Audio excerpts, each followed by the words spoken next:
I was holding his hand. I realised that he was fading away. I saw a small mustard cloud emanate from his chest. I thought it through and I thought, he's not breathing that out. I believe that was his soul leaving his body. The only certainty in life is death. But when was the last time you casually spoke to someone about dying? After a close friend of ours died in February 2023, we had to think a lot about death and have many conversations about things we didn't even consider that related to his dying. This experience made me realise we need to talk about death whilst we're still living and learn from the stories of other people who have lived experience. He was sewn up and put back together again and was put back in a hospital bed in a room with no one. He'd been told he was going to die, but there was no one to talk it over with. It was all, because of COVID, quite bizarre, and off we went home again. No support really at all from the hospital or anyone else.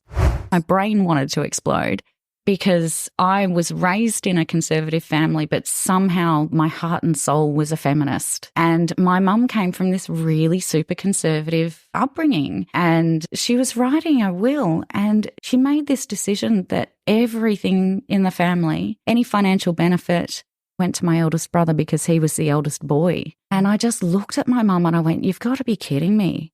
I just went, "Dude, no, like, you got 4 kids. Just split it 4 ways." Or are experts on this topic.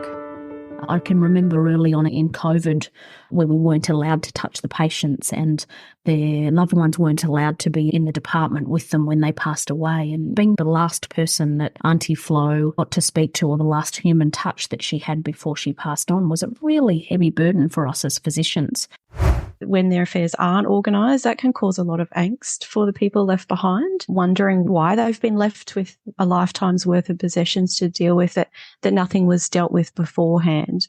And often it's coming at a time when those people are actually quite bereaved and may not be at their full capacity, and they're needing to deal with this.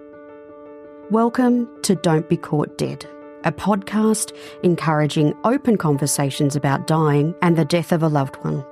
I'm your host, Catherine Ashton, founder of Critical Info, and I'm helping to bring your stories of death back to life. Because while you may not be ready to die, at least you can be prepared.